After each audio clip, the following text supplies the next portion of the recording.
Everybody in here, I don't think they have a portfolio right now for the most part, maybe some rentals here and there, but it's active income, wholesaling, flipping, wholetailing, doing novations, working through that whole minutia. And I know when you and I met, I was just blown away with one, this like how your brain works around systems. And then another, which I know it takes a little time to get there, but how big you think. So I was hoping maybe you could give us some insight and thank you again so much. Yeah, definitely, man. Thank you for having me. So, everyone here is real estate investing. Like, what experience level are we talking? Like 1 year, 10 years? Like, where are they at in the journey? So right Okay. now, Randy's pretty experienced on the retail side. He does a ton of listings, wanting to get in on the investment side, tired of the day-to-day minutia of the retail stuff. So he's working on that. And Todd, he's out of Michigan. He's flipping a big apartment building right now with a pretty heavy spread. Does a lot of wholesaling. Matt, maybe a year in, started in mobile homes. So I would say like I don't know, 1 to 15 years with everybody. Mike just got a 60K assignment. JP's a couple years in. I would say 1 to 15 years. Okay, Yeah. cool. Yeah, I'd love to do Q&A too, because I think the thing is what we forget. I've been doing business now 29 years. So June 2nd was 29 years. And I've done 10,000 plus real estate transactions. Fairly large single family turnkey investor. I own thousands of units, more of an LP model now. I'm not active in any way, shape, or form. On that side, I'm active investor. I'm more in the warehouse flex space at large scale. We're going for 1 million square feet this year alone. So we're very active on that front. But I'd ask you something. Everyone's at a different journey. So I started off, I was a construction kid, right? Small town Ohio construction kid, grew up poor, hardworking family, work hard, go to Applebee's, half off appetizer, and enjoy life. That's how I grew up. But I realized I wanted more out of life. It's that guy has a Ferrari. Why can't I, Dad? Oh, he must have screwed someone. Hey, look at these big mansions in New Albany, Ohio. Oh, yeah, they screwed someone. I know they did. It's like we don't even know these people. What I've come to find out, all these people that I've met, there's always dicks everywhere, right? Truthfully. But they're typically the most giving people, hardworking people. They employ a lot of people.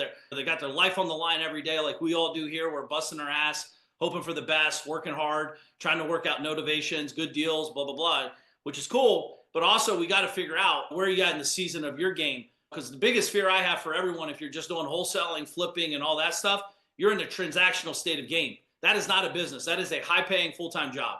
And it is not fun when it's down. It's awesome when it's up, but it is not fun and it is a grind. You can't take off for months at a time with your family. And the reason I would assume all you guys and gals are here, I don't see any gals here, but you guys are here, is that you want to do this for your family, right? You care about your family, you care about your life.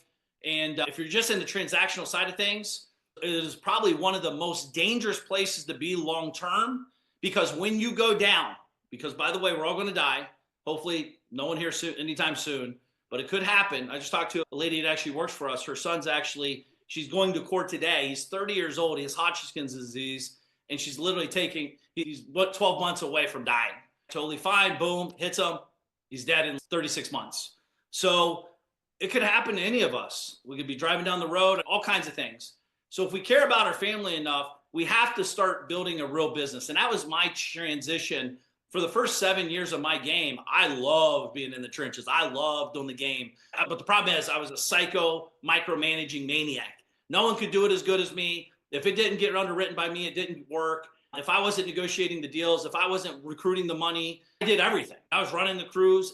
Oftentimes, So the feedback that I'm getting is it's more than what everybody's wanting to tackle. What's that, buddy? Are you? Oh, sorry. I think let me put him on mute. Y'all make sure you're on mute too. Sorry, this. Yeah. All right, cool. We'll get into all that stuff too, right? The tactical stuff. But like for me, what happened is I woke up one day and said, if I don't change, actually October 8, 2005 was a big transition. That's when my grandmother died unexpectedly. And I was looking around. I was like, dude, I have money. I'm willing to work. Work was not my problem. Actually, work was my problem because I was willing to do the work, right? Contractor, oh, it's $700 to fix a hole in a wall. I'm like, I'll do it for $50. I'll go do it now. I didn't realize, I didn't understand the value versus dollars, right? Cost versus value.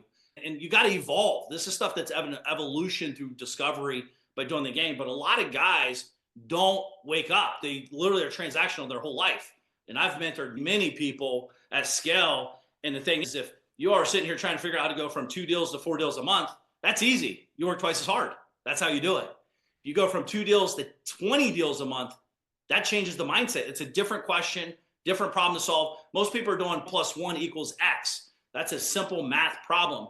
But when you start looking at 2 to 20, what systems, how much is my cost per, you start looking into data, not drama, right? We all have money problems. We all have money identity issues, right? Say, oh, dude, I can't do 20 deals. Fuck, that's my average deal is 500 grand. It's $10 million. I don't have 10 million. Cool. How much time are you spending on recruiting capital? How much time are you recruiting opportunities? How much time are you spending on recruiting talent to find these opportunities? Because there's no way that you could do all three of those activities by yourself. It's impossible, even with an assistant. So it forces you to start elevating your thinking. It forces you to say no to small deals. Because a lot of you, again, I'm known as the deal maker. That is good and bad because I just like to do deals. It doesn't matter if it's a $2 deal, $200 deal, $2 million. Like, it's just deal making. That can suffocate your growth because you're so busy. And as if you guys have ever done small deals and or big deals are typically easier than the small deals. Way bigger profits, way less effort, way less headache. The small deals are the ones you fight people, they're suing you. There's so much problems with it. Not always, but often in these things, depending on the size of deal flow you're doing. But my thing is I had to discover abundance thinking. I had to start thinking and seeing individuals as value, not cost. Because I used to say, dude, I'm not paying you $50,000 a year. What are you going to do? I can't do. I can't do everything 100%, right? I can't run the marketing team. I can't run the sales department. I can't run the financing department. I was running them all. And you can, even if I hired 2 people at 100 grand, let them 2 people do it 50% as good as me. Now I don't have to do it. I could just manage those 2 individuals instead of manage 85 projects, right? Or whatever we had going on. So there was a lot of that, Travis, that actually forced me to think bigger. And by 2005, December 31st, 05, buddy, I left my company in Columbus, Ohio. I had a huge team there. And I left, and we lost half the team within the first 6 months, which was awesome because they were the slackers, the people that were just on the tit, taken from us. And then the other half elevated up. They all made more money. The company made more money. And we grew. And more importantly, I traveled the world for 7 years with my wife. It forced me to become a better business owner, not an operator in the technician side of things. I see you post a lot. I resonate and I love it. And you say, what gets you here won't get you there. And you'll break it down. What makes you 100,000 won't make you 1,000,000. It's a different thought process. And you actually got to back out and look at the whole picture. You said you were in the trenches for 7 years and you had an aha moment. What'd you do? So once you had the aha moment, what'd you say? I got to build systems. I got to hire people. Yeah, I had to hire people and empower people. I was hiring people and micromanaging them. Don't do this, don't do that. I never had it. Everyone talks about hire slow, fire fast. Well, I reverse that. I'm very smart. I hire fast and fire slow. I'm terrible at that. It's not a good model. So what happens is I love people. I think if you're in the real estate business, you have to love people. You're dealing with motivated sellers. You're dealing with very bad situations oftentimes. So you're like a counselor. Then in the same breath, you're slamming down the title company's throat. Then you got the private money guy. You're wearing all these hats. So for me, it's like, where am I best fit for my company? If I'm looking at an org chart, what's the org chart look like? My original org chart was a big circle, me. That was my org chart. So me in accounting, me in finance, me in real marketing, I was everywhere, manager, everything. So I started asking myself, what's the one thing I could take off my plate to buy back some time for me to go do what I was great at? I was good at finding deals and negotiating good deals. I was good at it. I understood, like, I'm talking fast, right? Like most people, I don't need a spreadsheet to know if it's a deal or not. I knew the market. I literally drove the market for hours and hours a day. You can say, hey, there's a greenhouse on the corner of that one street. Oh yeah, corner of Ennis and High Street. I know exactly where it's at. What do they want for it? Blah, blah, blah. Because I knew my asset class I was in. I was very knowledgeable. And I think that's what a lot of people's lost. It's like I don't say they're lazy. They haven't put the work in yet. So they weren't as confident in that move. So they said, hey, 3-bed, 2-bath on the west side of Columbus. I'm like, boom, I'm in for 18,000, take it, right? Knowing that I could easily wholesale for 25 as is, or I could put a tenant in there and get $750 a month, Section 8, $900 a month. Like I already knew the plan. So I didn't have to let me think about it. Let me check my report because real deals happen fast. Most people, Mickey Mouse and pussyfoot around, say, let me get back to you. That, by the way, that's because you're scared of growth. That's because you're scared of what might have to happen. If you say yes, you might actually have to perform. And that was what I was doing. I was forcing myself to have to perform. I never trusted myself enough to really elevate bigger. So when I started stacking team members, by the way, I called them A players, they were actually C and D, because you can't hire A players with D salaries. You just can't do it. We can lie to ourselves and act like we can, but they were not A players. They were great people. But again, they were only as strong as the leader. I was the leader. Back then, I was the boss, not a leader. I didn't understand that for a while, but I started leading differently and showing them how I underwrote deals and where I best suited on underwriting deals, like finding deals and negotiating and raising capital.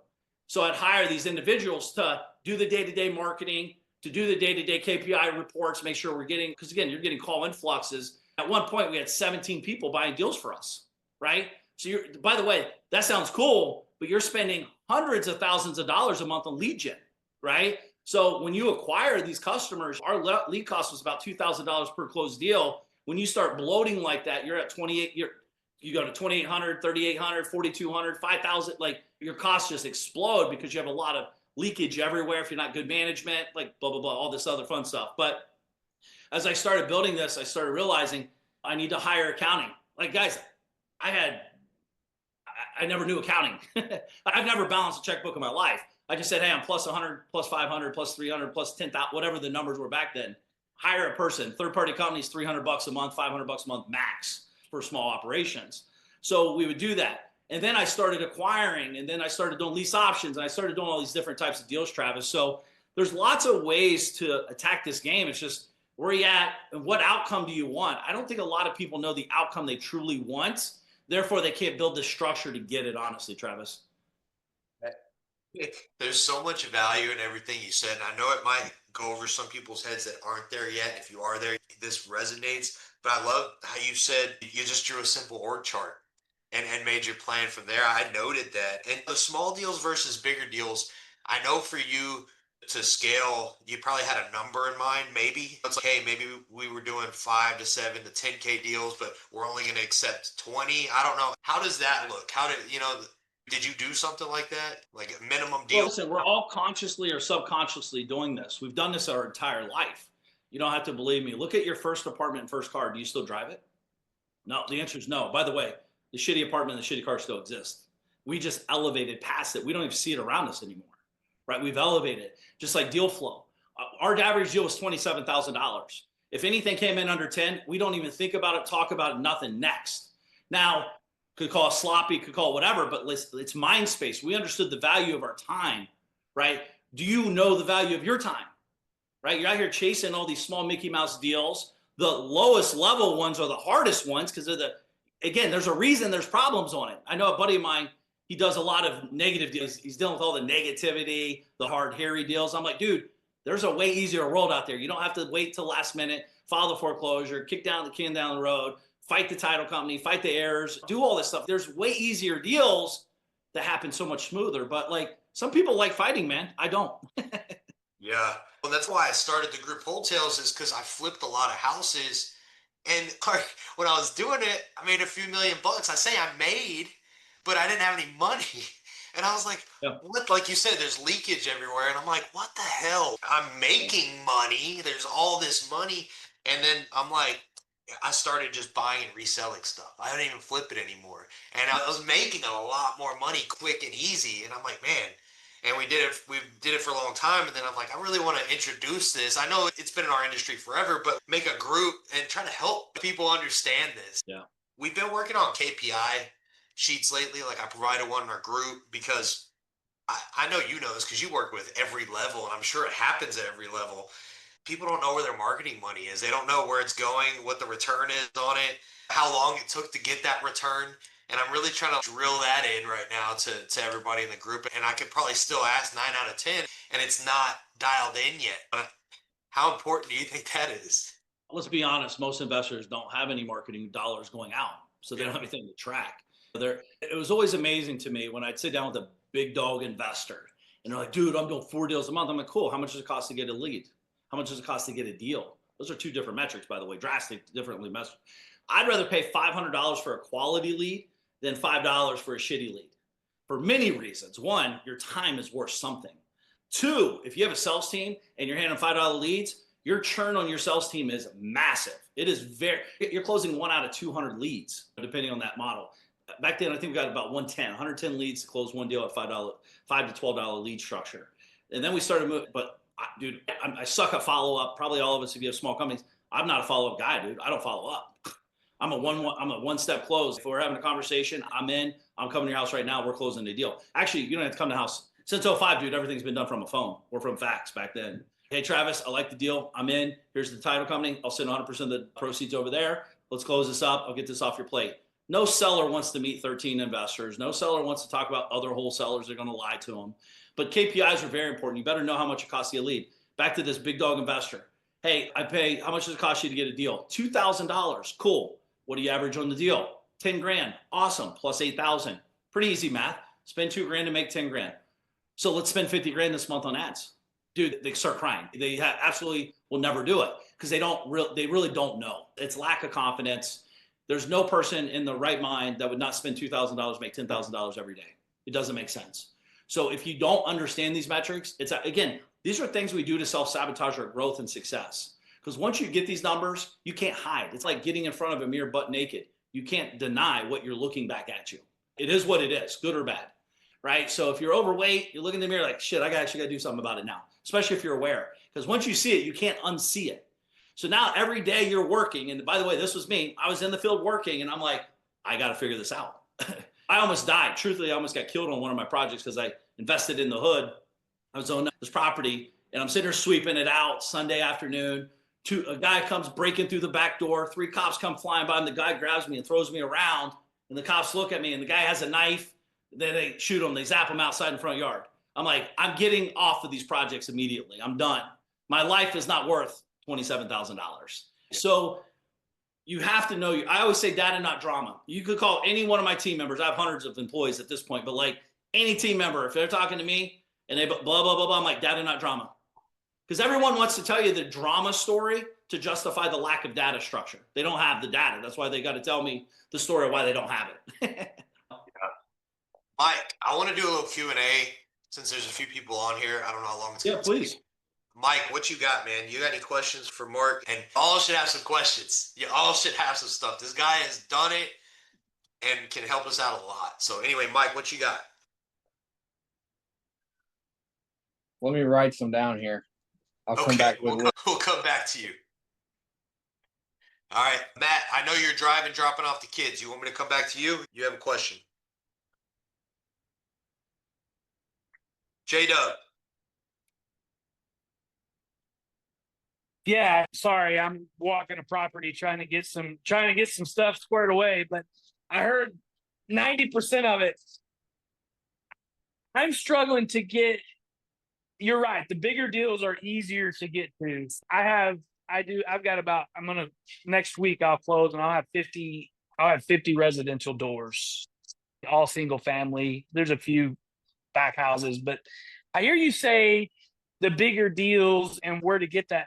What was that transition like? Did you just start marketing in different spots? And if you already spoke to that, I apologize because I was tuned out. But yeah, no, I didn't say that. But again, when you're in the game so deep, guys, listen, we're very powerful human beings. Whatever you talk about will come to fruition. The same thing you're talking about single family investors. You know everything about single family. Start talking to investors in bigger products. It could be commercial. It could be storage. It could be apartment complexes. It's just changing. It's language. It's all language. You know what I mean? How many square feet do you got? You don't ask that to a retail seller. So I got a 3-bed, 2-bath house. You're asking how many bed, how many bath. In commercial, it's always how many square feet you got.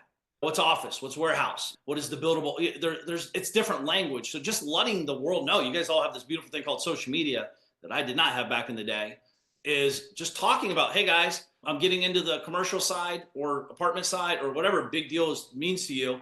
Just let them know and start talking about it. It doesn't happen overnight. The decision happens overnight, but then the execution happens over for the longevity. I would ask all you guys in the single family space, because I've had thousands, by the way. I would ask all of you, who's your biggest seller? Who's your biggest seller? Who do you buy the most from? J-Dub? inherited properties are the biggest seller. That's the biggest case, or people that are aging out. Your next thing will be investor sellers. Investor seller. Sure, because Yeah, those are the big ones. You get them in packages and you get them in groups, right? Yeah, for sure. Yeah. Just so you know, you're next in line for that. Next in That's when I line had the to realization is die like, and have to sell them. dude, your kids, you have kids? Yes. They don't want your bullshit properties, dude. I'm sorry to piss on your Wheaties today. No, I They know. don't want them. They don't want them, dude. You're correct. They don't want to deal with the shit that we all have built to deal with. They don't want to deal with financing problems. They don't want to deal with tenant issues. They sure now don't want to. They will not be caught dead when you die in one of your houses like you are right now. I don't care what you say or how many other investors will cherry coat this and make it sound like this is legacy. These kids will sell this quick before you're planted in the ground, dude. Yeah. They don't want it. They don't, nor should they. Why? If I can make money on YouTube, making millions of dollars on TikTok shops, why would I want to do all this hard stuff? However, there is a powerful move with legacy plays on big assets for tax reduction, for death benefit plays, and all that. That's a different animal. You start building out a big single family. That's when I transitioned, because I had about, I don't know, I had probably about 400 and something single family assets. And then I woke up one day, I'm like, oh my God, everything I'm sharing with you, I'm getting goosebumps to even talk about, because I called my team. I'm like, liquidate all. I'm done with that. We're moving into a different asset class with this big property. And we got to move money in like the 300, 400, 500 unit complexes. You know what I mean? Now I just have one that's so much more manageable, not just for myself, but for the team and for my family when I depart. Yeah. The thing is, though, you're at a place where you're at, it's palatable. Single family, 300,000. I get it. I can make that sense. When you start moving to 3 million, 30 million, I think our biggest asset right now is 112 million. You start looking at it starts messing with you, because I've never raised that. If you're raising money for syndication or whatever, or you're taking down these deals yourself, it's a stair-step process. But if you don't get clear on that path, you will get stuck. I have a buddy right now, he's stuck with 220 houses, and he is like stuck. The problem is he's making decent money now, right now. But if the market shifts, tenants don't pay, guess what? And he's fighting every day, all day too. Dude, you're dealing with maintenance issues, tenant issues. We all know what I'm talking about. So I think I'd start looking at a bigger play and start mapping out. It's the bridge to get. You're at the single family. That's now the stepping stone to get to the bigger plays. You just got to make a commitment of how big do you want to go now. Oh, thank you for that. You are 100% correct. I am realizing they do not want these, and they're gonna sell them when I die. There's no doubt. As I build equity, I do want to start looking at selling, sell them in bunches and going in and changing asset classes. So that is a goal and a strategy that's on my mind. Listen, guys, what market are you in, J-Dub? I'm in Amarillo, Texas. Okay. Great market, right? Super liquid, lots of opportunities. This is pretty much every market, by the way. But at the end of the day, is if you sit down with yourself and get real with yourself of what you really want to produce, I don't know what kind of income they're producing or not, and what kind of equity, you could do one big deal and accomplish more equity in one big deal than you have all 50 assets. Sure. You know what I mean? Because again, you're dealing with a different caliber of person too. You might be dealing with a fund selling. Dude, they don't care if they don't care if they lose 3 million or make 30 million. It's just, it's one of 700 assets they have in that portfolio. It's just a numbers game. But when you're dealing with that seller, that mom and pop, this might be they got to squeeze every single penny out of that deal. Therefore, you change your buy box a little bit to do a deal. Because again, everyone talks about motivated sellers. A lot of us here have become and/or are right now motivated buyers. We want to buy. And when you do that, you change and edit your buy box. And that's what you by the way, you don't even know you're getting in trouble yet until it's too late, until you go to resell or turn it, or things just don't work out. We're very optimistic, the kind of guys we are. So I would be, all of you guys are powerful. I would start making a plan in your brain, start doing bigger deals, and watch what happens. And don't think, truth is, they're not smarter at the top. A lot of these guys are actually dumber, to be honest with you. When I'm in there, I'm like, what? Like, how is this guy even tie his shoes? He wears slip-on. That's how he doesn't tie his shoes anymore. He wears slip-ons. But it's literally mind-boggling. I'm sitting across a deal, a $45 million deal, and I swear on my life, this guy just doesn't know a tenth of what I know. But he just decided to wake up one day and say, hey, I'm going to do bigger asset class. That's literally the only difference I've ever seen, is making a commitment to yourself. Mark, after we've talked several times, I made that shift. The last couple of years, I've sold 50 single families. And J-Dub, I'm glad you're in here because you got a little head start and a little thought process that you could ponder. is I was like, you know what? I'm going to try this thing. I like mobile home parks, my favorite. I feel like the cash flow. I'm only going to buy 100 plus units, city sewer, city water, and I don't even want to own the units. I just want to own the land. I started talking about it, and I picked up two, like right away. And then money got thrown at me, and I'm like, what the hell was I doing with these single families? I still have some to sell off that I'm selling, but I'm like, screw that. Yeah. No, guys, we're not getting any younger, and the opportunities are out there, and they're very large right now. There's huge opportunity right now. I think you guys all would it'd be very beneficial to think bigger and play bigger for real. Randy, what you got, man? First, just want to say thank you for jumping on, Mark. Appreciate it. Definitely. Thank you. And to touch to your point, another guy I was in a group with, he had 400 doors, single family, and he did the same thing you did. He sold them all at once because of the headache. And I work with a lot of investors, and they're liquidating their properties because their kids don't want them. The kids have flat out told them, we don't want those single families. So it makes sense. But I'm shifting, like Travis said, I'm shifting from the retail space into the investing space. My wife and I, we love to travel in a van and get out and see and I can't do that right on the retail side.